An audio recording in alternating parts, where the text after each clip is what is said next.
Thank you. Good afternoon. Thank you for joining us. My name is Julia McPherson. I'm the Director of Advocacy and Operations at Jesuit Refugee Service USA, based in Washington, D.C. I'm joined by Patrick Giuliani, Communications Specialist at Hope Border Institute, based in El Paso, Texas. We organized today's webinar in response to last month's decision by the Biden administration to expand Title 42 so that Venezuelan migrants are no longer able to petition for asylum. While this new U.S. policy creates a legal pathway for some Venezuelans to travel to the United States, thousands of others now find themselves stranded in Mexico. During today's webinar, I'll start by presenting a bit of context, including an overview of the policy itself, and then Patrick will share the findings and recommendations from a newly released report by Hope Border Institute called Abandoned at the Border: The Impacts of the Expansion of Title 42 to Venezuelan Nationals.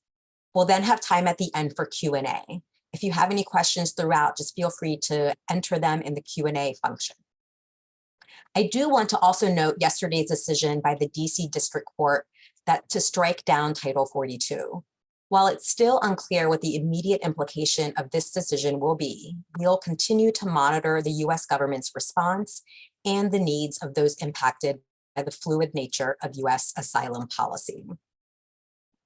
So now I just have a few slides, again, to get us started in terms of presenting a bit of context about the policy itself and the history in terms of where we were when the policy was first introduced last month.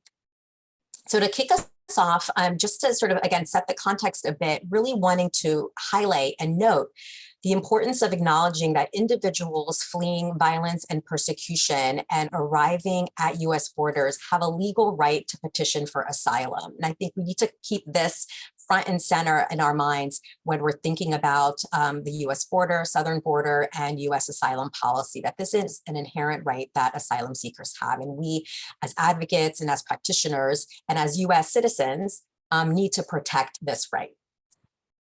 Unfortunately, back in March 2020, almost 3 years ago, the US implemented a public health declaration called Title 42 in response to COVID-19. And this resulted in the quick deportation of asylum seekers who present themselves at the US border without due process. Now, while there was some rationale behind the public health declaration at the beginning of the pandemic, we know that this policy disproportionately impacted asylum seekers.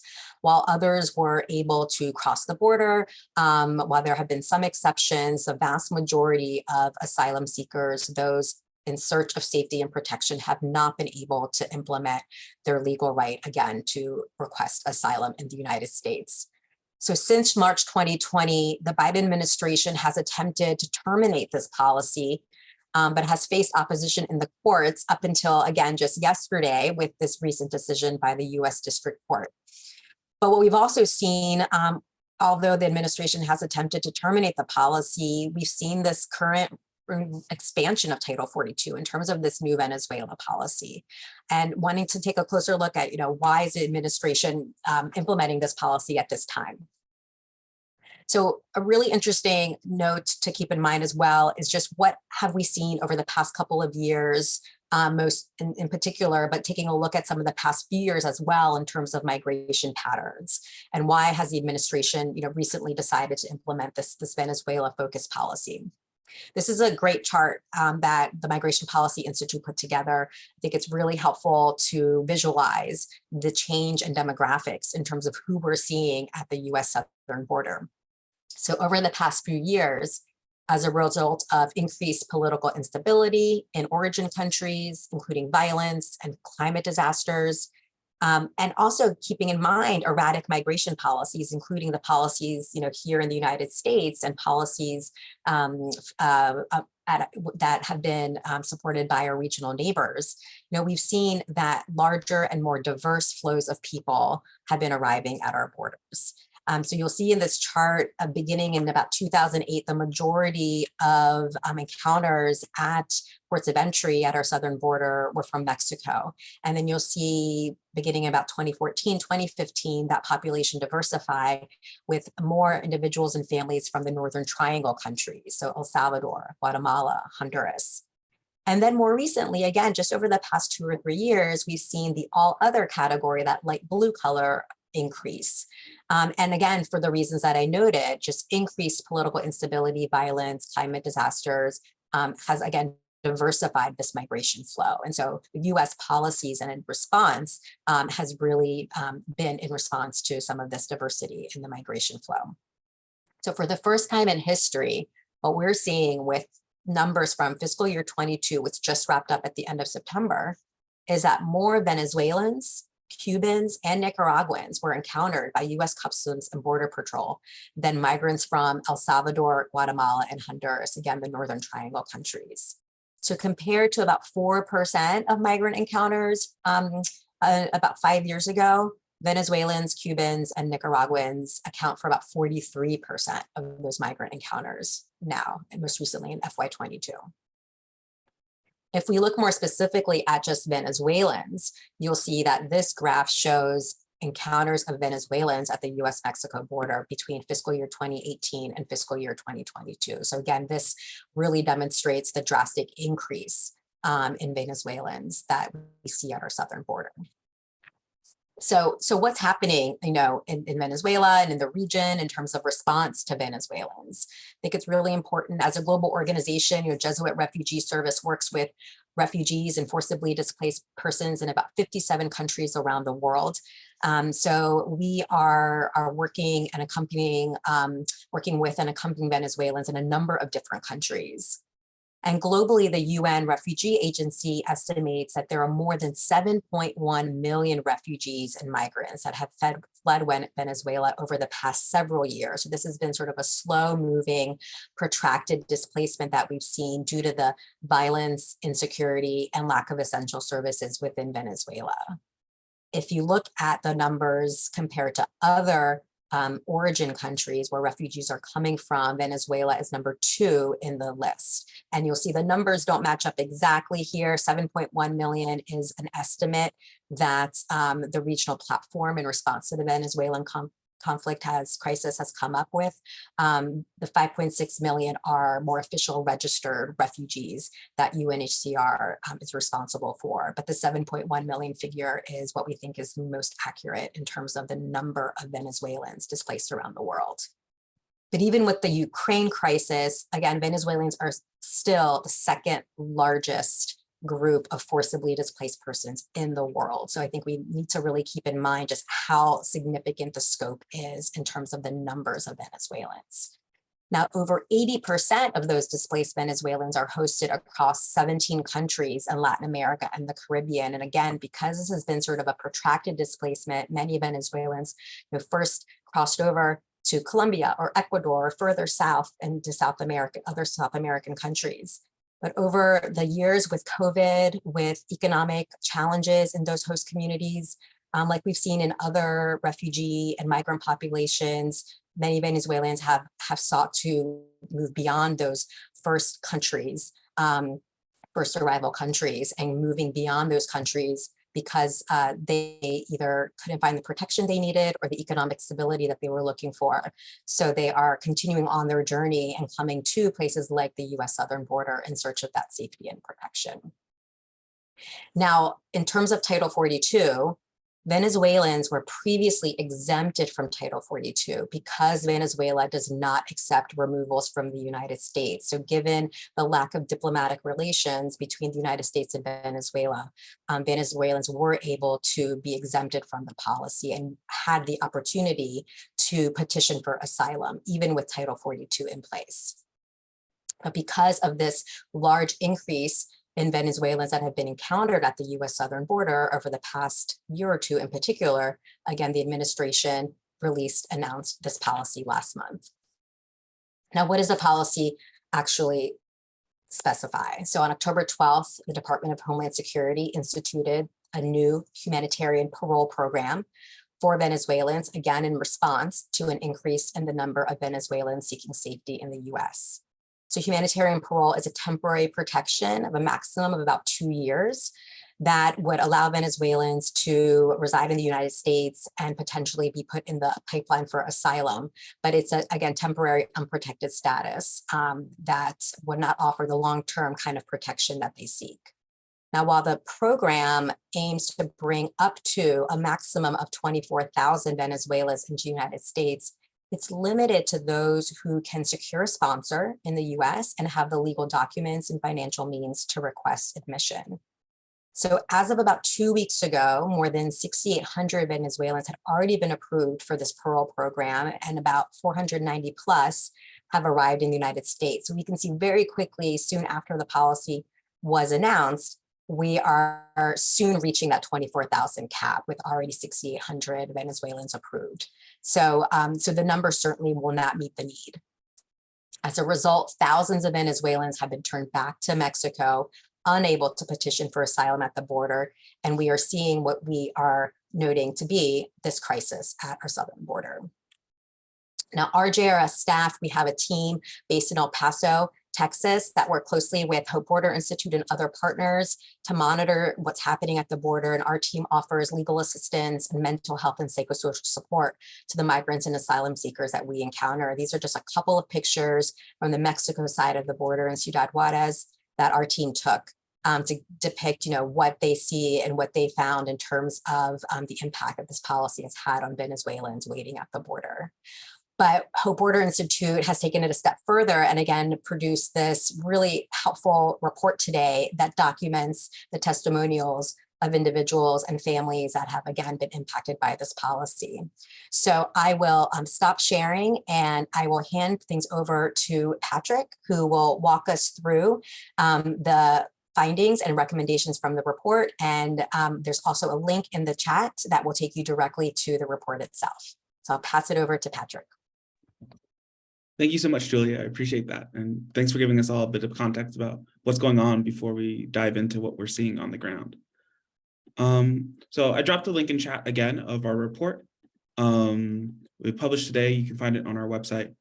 And I believe, is my screen sharing, hopefully? Awesome. So I can go ahead and get started. Again, as Julia mentioned at the beginning of her part, this recent ruling in response to Title 42 and the vacating of the policy is a welcome change. It's a confirmation of what we've been seeing at the border and witnessing firsthand. We know Title 42 was an asylum denying policy that placed countless individuals in vulnerable conditions every day. This ruling really gives the US an opportunity to fully restore asylum at the border and create systems that will help welcome people on the move with dignity and compassion. Until that order goes into effect in December, though, people will continue to be affected by this policy, just as they have been for the last 2 and so years.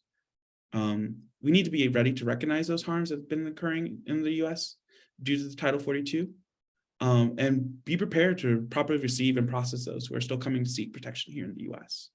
This report just captures a small portion of those harms that have been suffered.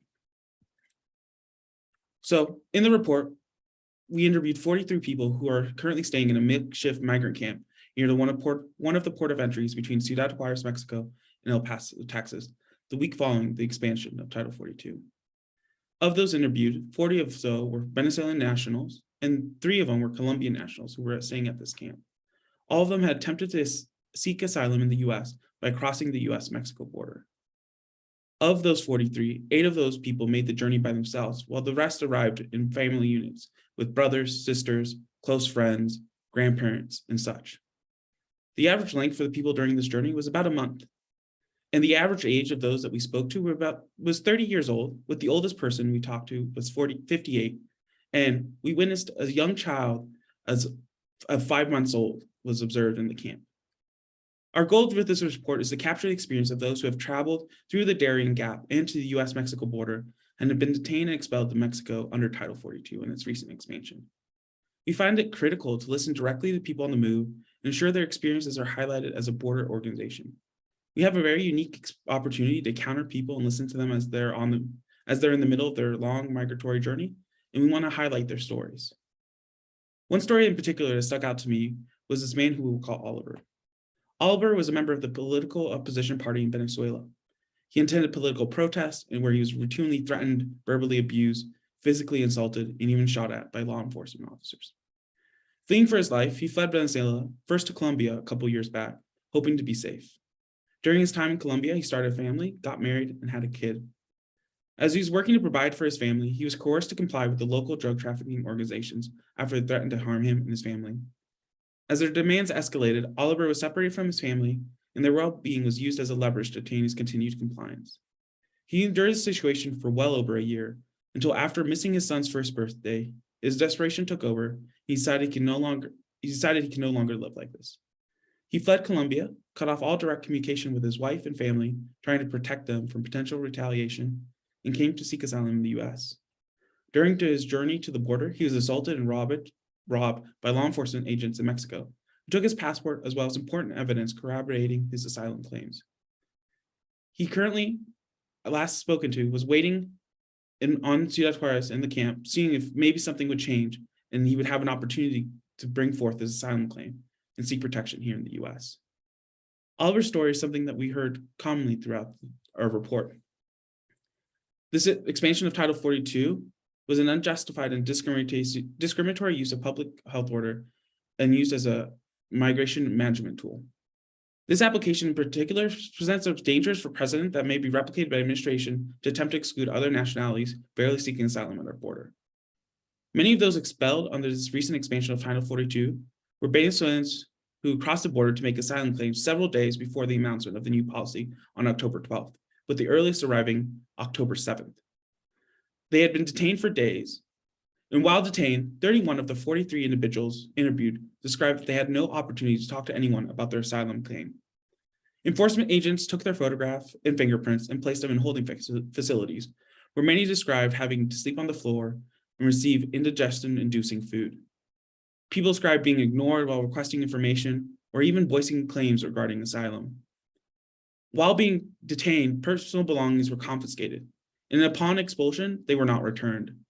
One mother told us a story of how, upon being returned to Mexico, she was not given the clothing or diapers that she had brought with her for her young child.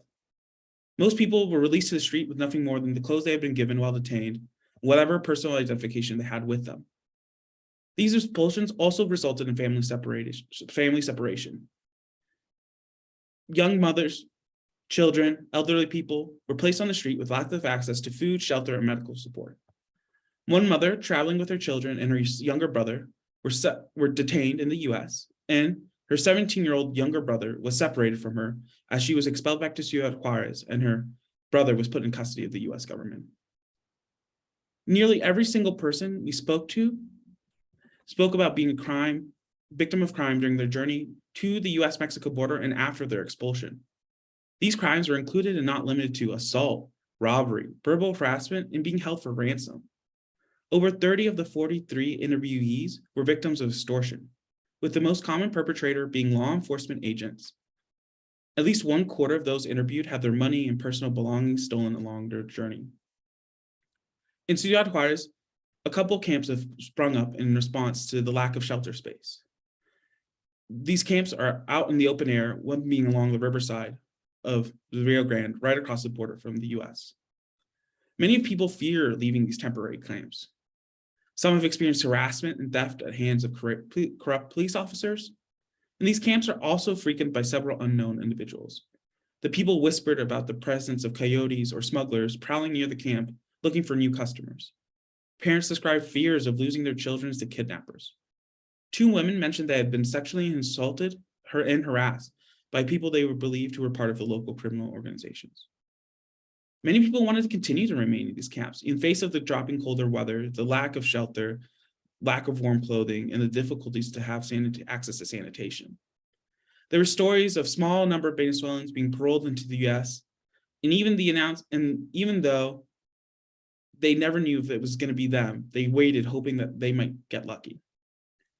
Especially now with the recent announcement of Title 42 and its termination again, we have concerns as an organization of what comes next for these people.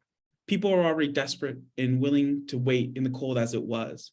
And now with the policy allegedly ending on December 21st, pending anything else the administration decides to do, people might continue to stay in these cold and unsafe conditions, hoping that they can get into the US to seek protection. We will continue to observe what's going on, but we are still concerned for what that means for our community and those who are here, even though temporarily. The Hope Border Institute, in partnership with Bishop Mark Seitz of the Diocese of El Paso, has invested over $1,000 to respond to the ongoing arrival of migrants and asylum seekers at the US-Mexico border, including these recent Venezuelan populations. As the expulsions began, we were initially focused on meeting the immediate needs, providing food, dinner for people, making sure people had clothing, warm jackets, shelters, tents to stay on the streets at night, and also, if possible, try to find temporary housing in hotels or other locations for especially vulnerable populations such as single mothers or the elderly. Hope has also established a volunteer medical program with medical professionals from El Paso who are volunteering their time and talents to provide primary care to migrants. We're also working with other local organizations in Ciudad Juarez to ensure that people on the move in shelters and on the streets have access to both basic medicine and mental health services. A lot of people are missing anti-allergens, fever medicine, cold medicine, and such. Basic medicine that by being out in the cold and getting sick and being exposed to the weather are suffering and need those resources for them. As we come to the close on this report, we start talking about what we hope to see change. The recommendations that we recommend is, of course, a true end to Title 42, especially this discriminatory use against Title 42 against Venezuelan nationals and other people, other nationalities, and to fully restore access to asylum across the southwest border. We want to ensure that people who come to the US seeking protection and fleeing persecution are not sent back to their country of origin. We also want to prevent that Title 42 or any other policy, similar policies that may attempt to externalize migration and place restrictions on who may seek protection on the US based on discriminatory grounds such as nationality, means of entry, or financial means are not enacted by this administration, and that asylum is protected. We want to prioritize maintaining family units together and reunifying those that have already been separated. We also recommend that ensure people retain access to personal belongings, especially and not limited to materials relating to their asylum claims or religious artifacts or religious property, as we've seen throughout the border being confiscated. We also want to redouble our efforts to build and strengthen the capacity of the U.S. refugee admissions program to properly process more refugees from Venezuela and also Venezuela and other countries in a speedy and efficient manner.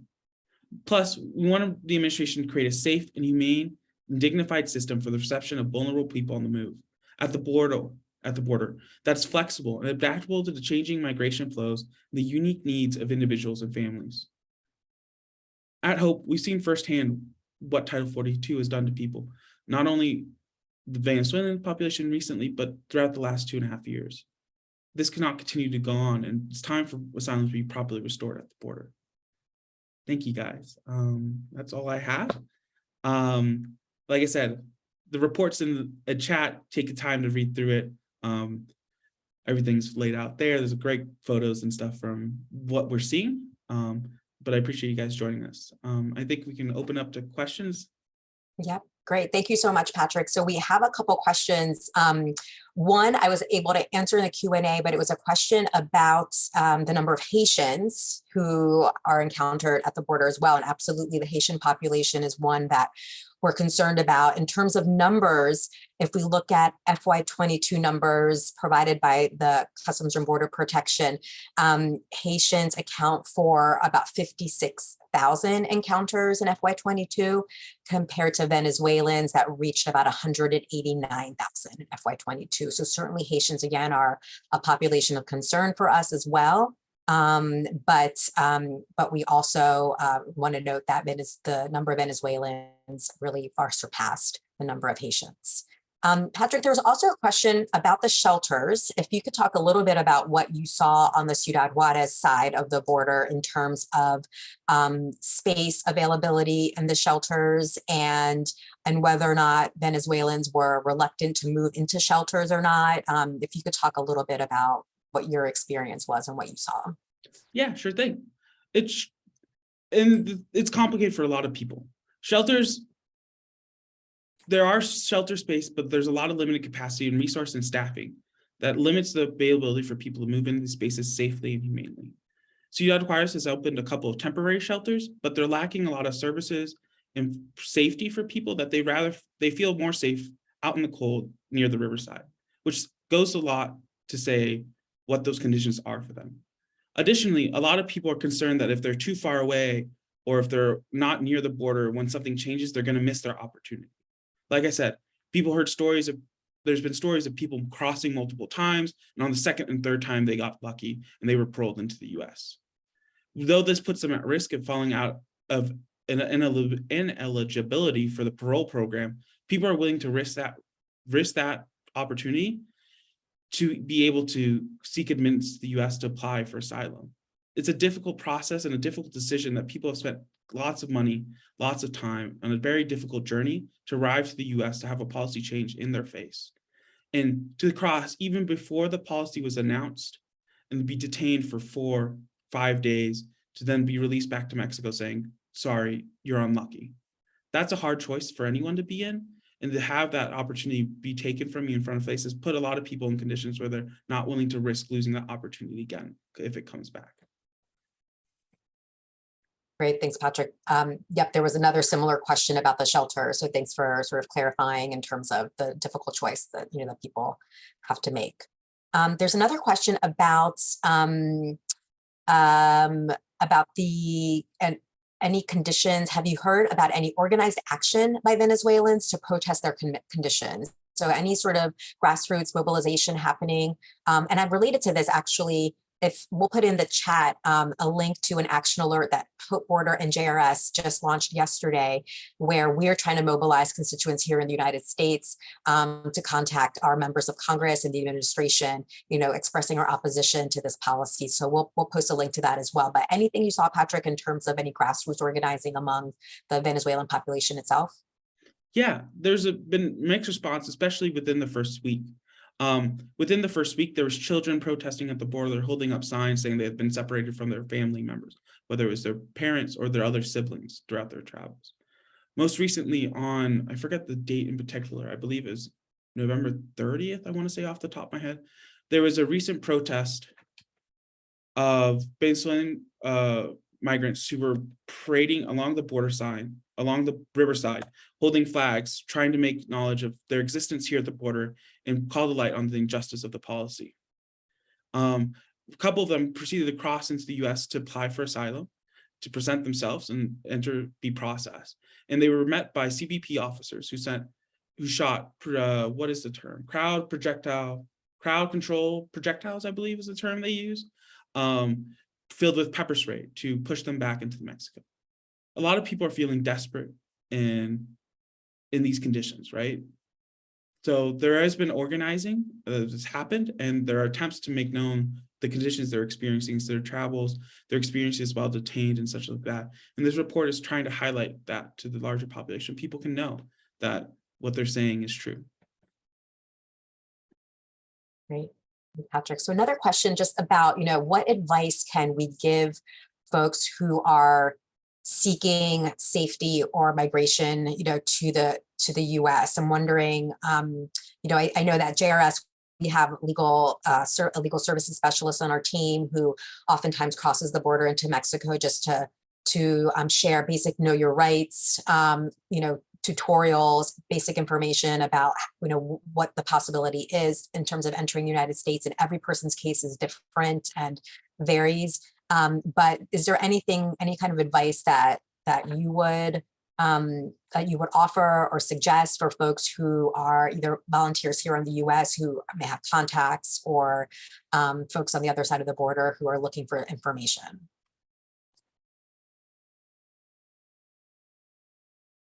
Oh, you're on mute. Thank you. It's a mixed thing to consider, right? Of course, one of the most important things to think about is currently under the parole program, anyone who crosses irregularly, who's Venezuelan, into the US, in between at ports of entry or in between, are going to be ineligible for the parole program. So that's one piece of advice, is to make sure that we truthfully and transparently share what the program is and understand that people crossing put themselves at risk, right? Another opportunity for people is to get in contact with local organizations along the border ourselves, Las Americas, trying to think of who else, Kino Border Institute, JRS, and see how you can volunteer your time or efforts. Sometimes people need translation advice, assistance, or processing paperwork, or even donations go a long way in supporting people at these places of entry. Great. So we have another question, and thanks for these great questions, everyone. About migrants being deported to Cuba. I don't know if this question is regarding Cubans or other migrants from other origin countries that are being sent to Cuba. I have not heard of any non-Cubans being deported to Cuba. Certainly, you know, the increase in Cuban migrants and asylum seekers has, you know, we witnessed that as well, just as we see what's happening in Cuba in terms of the challenges that Cubans are facing. But I don't know if I've heard of others being sent to Cuba. So I don't know, Patrick, if this sounds familiar to you at all, or if you have any comments. I don't think I've heard other people being sent to Cuba. I know recently there's been an administration officials talking with news reporters over Cuba accepting deportation flights from the US. But from what I've heard, that number is pretty limited at the moment. But again, that's relatively new and very unclear what that will look like and what numbers we're looking at in regards to deportations back to Cuba. Agreed. There's a question about the sort of camps on the Mexico side and whether or not you saw any sort of leadership structures within the camp. And if so, that's one question, any sort of leadership structure within the camp itself. And then for those on the US side, if they'd like to help in providing much needed items, who can folks contact to do that? This sounds like this might be someone based in El Paso who maybe wants to help support some of Hope's work. And then third related question is the El Paso City shelter, reopening the El Paso City shelter. I don't know if that's which shelter that's specifically referring to, but the questioner asked or noted that there are many people at the airport waiting for flights that are not leaving for a couple of days. So they need assistance as well while they're waiting in El Paso. So I don't know, Patrick, if you have any sense of how to respond. I can answer some of those things, of course. As far as I know, there's no central contact at the camp. Leadership is built communally. It is pretty tight-knit community, all things considered, as people are getting to know each other, living together, right? So a lot of the stuff we've seen is community activism and community organizing at a very local level, as local as the camps, of course. So regarding contact for people who needed items, one of the things that we're seeing, of course, the need of is blankets, tents, warm clothing, especially as people continue to stay out on the streets in the camps. Locations for donations, we're still not finalized on what that looks like, but that's being finalized and to figure that out. Additionally, of course, donations are always expected. Through our Border Refugee Assistance Fund, we continue to help people with medical aid, clothing, food, shelter, emergency response, and funding programs that continue.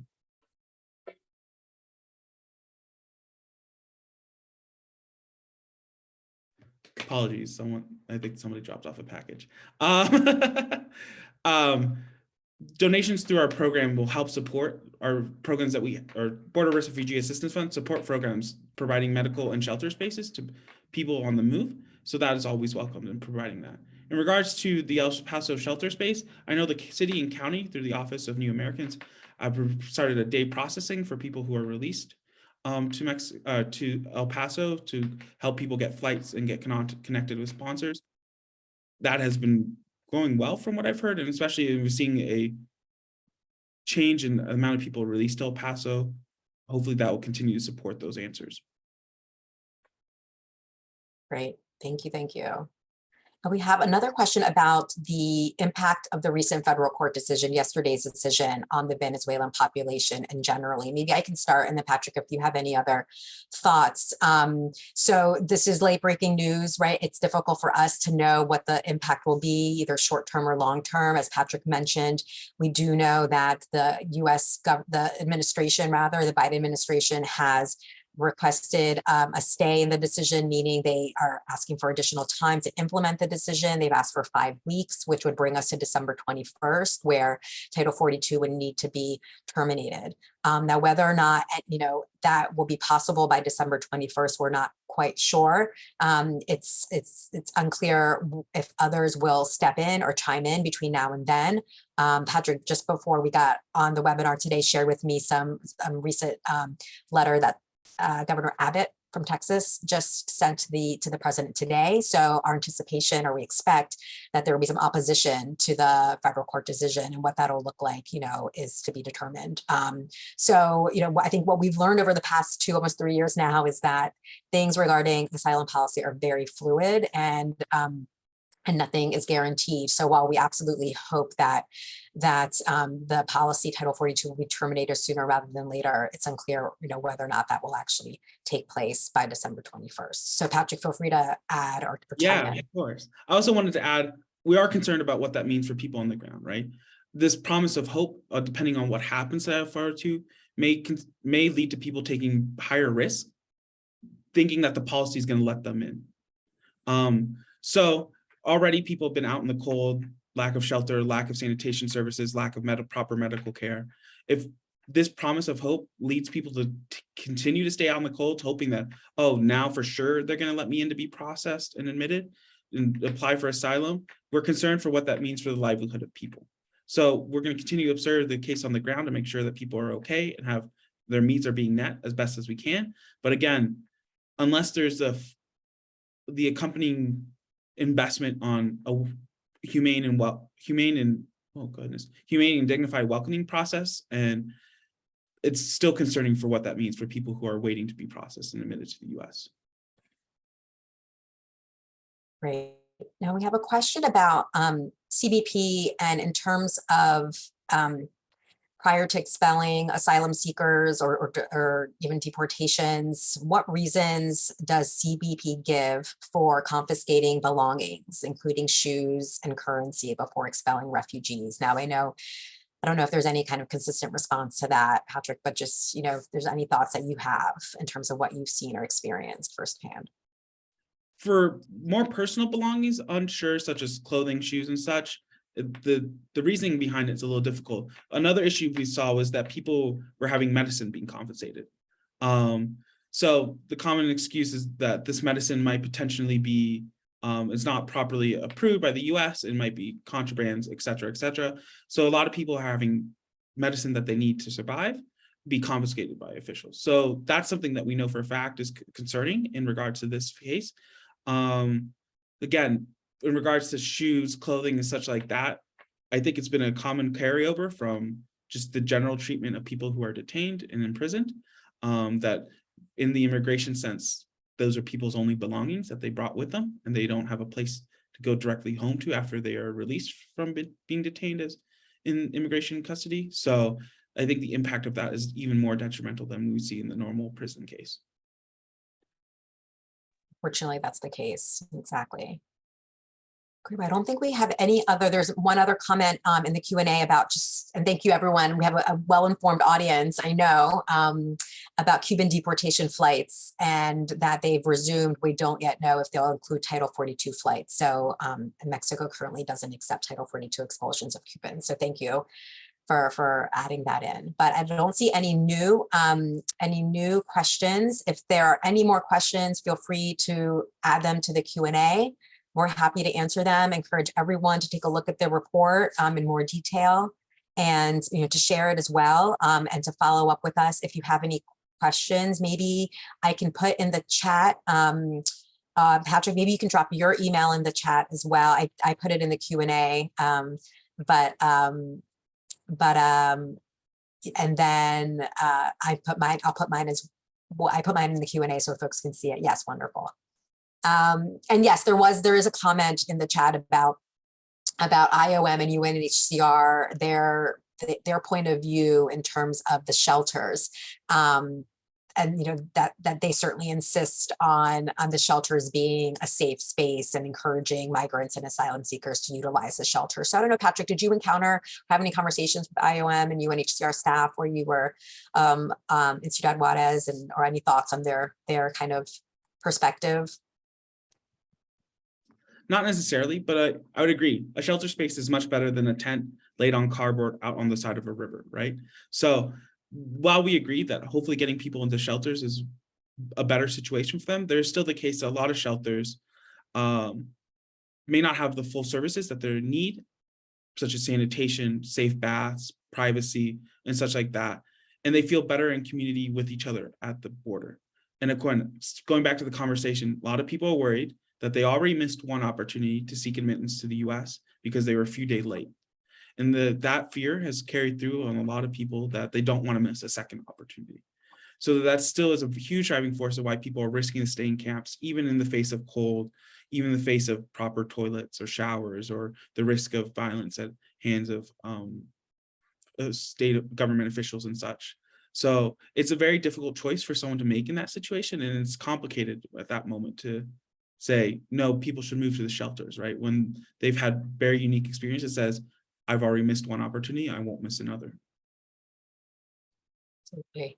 So we have a great question about the Venezuelan parole program and the 24,000 cap, and whether we think it's likely that the cap will be expanded, and maybe when. And I think this is certainly an important advocacy point for us as practitioners and advocates, that, again, looking at the need, 189,000 Venezuelans encountered at the U.S. southern border in FY22, 24,000 is a small number that really drop in the bucket when you're looking at that larger number. And if we look at other parole programs, Afghans, there are about 75,000 Afghans, if not a few more, who enter the United States under parole. Ukrainians, around 100,000 plus. So the 24,000 we do think is a number that needs to be expanded.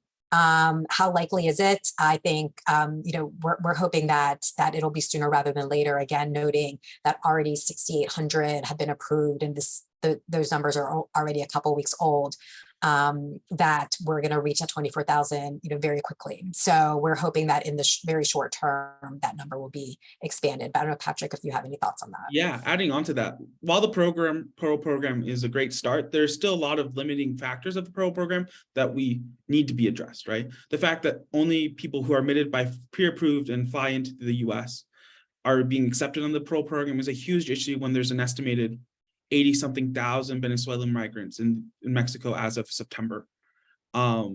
So that proves difficult for people who've already spent all their money trying to get this far to the border. And now they're stuck in Mexico without the funds to buy a flight or apply for the parole program. Or some of them don't have their passports because they've been confiscated, or they are unable to get one due to the conditions of their country and being removed from the country from Venezuela originally a couple of years ago, right? So a lot of that instability goes a long way in proving the necessary requirements to be eligible for the program to be concerned that also need to be addressed. It's not just how many people are being accepted into the US, but the barriers that are also being placed onto the asylum process, which everyone has a right to apply for asylum. It's a human right. And these additional barriers that limit who can apply for asylum is something that we have to recognize as still being an issue. We're getting a few more questions, which is great. So going back to CBP and their confiscation methods, I think you already mentioned, Patrick, that you've seen that they've confiscated medicine. So this question is, have you experienced CBP confiscating medications? It happens often at the Arizona border. So we have someone at the Arizona side of the border, but yes. Yeah, a couple of people mentioned having some basic medicine being confiscated, such as like anti-pain medication or anti-allergy medicine. And I think we have, and during interviews firsthand, we didn't have anyone say, but there have been stories of people having insulin confiscated from border officials, so, which is a concern for people. Great. All right, so let's see, another couple questions about the Mexico side of the border and in Juarez in particular, but just in general on the Mexican side.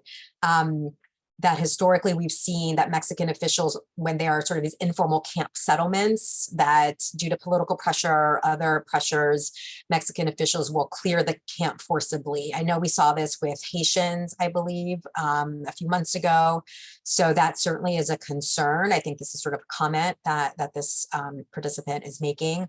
But a question about the shelters, or maybe you can talk a little bit about if there's any fear of that you've heard, Patrick, being on the other side of the border. And then in terms of the shelters themselves, is there any sense that the shelters are forced to work secretly with cartels out of fear that they will hurt family members? Is there any truth to these claims? I don't know if you've heard anything along those lines. I haven't heard anything in particular to that question. Like I said, there are concerns about safety in the shelter. Like I said, lack of privacy is a common issue at some of the shelters where women often don't feel safe showering or feel like they have complete privacy in showering and comfortable in those types of situations. Additionally, there have been issues previously in the past where shelters have had incidents of sexual assault and harassment of migrants who are in shelter by staff members at these shelters. So there is valid concern for people to be wary of shelter spaces and what that looks like as already being in a vulnerable position. Sometimes these issues can be further exacerbated in migrant shelters if they're not properly ran and cared for. One participant noted, this is great to know, that the US consulate has been making presentations about how to request asylum in the United States at the shelters in Mexico. So I don't know if you heard of that as well, but that's great if that's the case. But then also migrants have the right to request temporary work permits in Mexico, and certainly they can request asylum, a petition for asylum in Mexico as well. I know that our JRS Mexico colleagues support asylum seekers in Mexico, those who are seeking to remain in Mexico. And that's a complicated kind of backstory too for many of them. But if they ultimately seek asylum in Mexico, certainly, they are able to do that. So yeah, I'm curious, did you hear of anyone who thought they might want to seek asylum in Mexico or remain in Mexico permanently? Yeah, majority of people, that wasn't their wish. They were willing to stay in Mexico temporarily until they were able to seek admittance into the US. But most people made this journey coming to seek protections in the US. A lot of people suffered, like I said, were victims of crimes during their time in Mexico by local police officers or local law enforcement agents already. So a lot of people don't feel safe even in Mexico, and they currently don't feel safe in the shelters due to some of the issues of corruption that may exist in local law enforcement. So for a lot of people, while they know that this temporary program or application for a temporary visa in Mexico exists, concerned that they don't want to risk their opportunity to apply for asylum in the US by seeking asylum elsewhere, nor do they necessarily feel safe in Mexico, especially as a migrant to Mexico, where the languages have been used, discriminatory language has been used to talk about migrants, just as we see in a lot of times here in the US as well. That pattern continues throughout Latin America in a certain extent. So for them, they're hoping that in the US, they may have a better opportunities, may feel safer, may be more secure, and they're hoping to continue forward with that. Great. A question about the Catholic sort of support system in some of these border communities, a note about Catholic Charities work on the border and support from local archdioceses in terms of encouraging Catholic parishes to welcome Venezuelans and others. Just in terms of El Paso and what you're seeing in El Paso, how has the Catholic community sort of come together? Is Catholic Charities involved specifically or just more broadly? I know that as two Catholic organizations, we certainly work closely together, but if there are others that are worth noting, or how the community is sort of rallying around these issues, would be great. Yeah, of course. Through the diocese, of course, Diocesan Migrant and Refugee Services helps provide legal services for migrants in Ciudad Juarez and El Paso, which is a great resource. Additionally, like I said, our Border Refugee Assistance Fund is in partnership with the Bishop of El Paso, Bishop Mark Seitz, who has been a great support and a great advocate for migrant rights. Additionally, local parishes have done their part. Local parish here in El Paso has recently opened up a migrant shelter to help take up some of the capacity of people who are being released, especially a couple months ago when we saw a spike of migrants being released to El Paso, ending up with people even on the streets. So local parishes have done their part, and they're opened up spaces in their parish campus to host people, provide them a place to stay, provide them with food, and welcome them with dignity and respect. Great. And then a question, this might be the final question unless we get a few others. In terms of the situation in Venezuela and some of the root causes for displacement and migration, the question is whether refugee agencies like ours can take a position on the harsh US general economic sanctions against Venezuela, which have contributed to the exodus. I can start and maybe just note that this is certainly sort of a delicate issue. You know, as a refugee serving organization, we really try to focus on meeting the needs of refugees, and certainly root causes are an important part of the conversation. But just in terms of our limited capacity and our focus, you know, we try to stay really, you know, laser focused on the population that we're serving. But absolutely, you know, there are other organizations that we work alongside that are more actively engaged on some of these root causes and having conversations with the U.S. government about, you know, how sort of diplomacy and other political decisions impact the populations that we serve. So yeah, I don't know, Patrick, if you have anything to add in terms of a response to that question. As you said, a complicated matter, right? Because people are fleeing their countries often because of political persecution or political instability that happen because of local government. So while sanctions is a complicated topic to talk about the harms that may be suffered, often it's a recognition that there is political issues internally that are causing people to migrate, to leave their homes, right? So it's not a simple thing to say it's this sole reason, right? Root causes is a mixed bag of financial, economic, social, political issues that cause people to make the decision to end up leaving their home. So it's not as simple as just to point at one thing and say this is the cause, of course, right? So a complicated question indeed.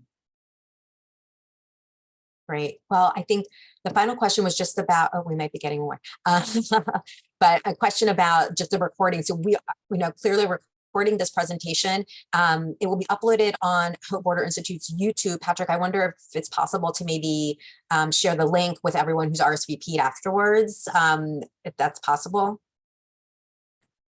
Oh, you're on mute. We will probably post it to our social once it's posted. So please follow us on Twitter at Great. And you'll stay updated on that and anything else that we're doing. Perfect. Makes sense. Great. Great. And there's another comment related to sanctions. And absolutely, this is an issue with Cuba. It's not just Venezuela. Absolutely, the U.S. Political decisions have a very direct impact, right, on whether or not people's lives, certainly, and whether or not they decide to migrate. Great. Well, I think we have made our way through the questions and we're almost at the top of the hour. So just a huge thank you again to everyone who's joined us today. And thank you for the really fantastic conversation and for your support and interest in these issues. Again, these are dynamic, evolving issues that we will continue to work on. Really want to thank Hope Border Institute and Patrick for partnering with JRS on this webinar. It's been great to do this work together. So if you have any other questions, please don't hesitate to reach out to either or both of us. Please do read the report and share it widely. And we look forward to staying in touch. So thank you all again for joining us today. Thank you, Julia. And again, just a reminder, don't forget JRS and Hope have this take action opportunity to engage with the administration about Title 42. And then drop that link again in the chat so you guys can be a part of that. Thank you so much. And if there's any questions or anything, please feel free to get in contact with us. Everybody have a wonderful day. Okay, thank you, everyone. Bye.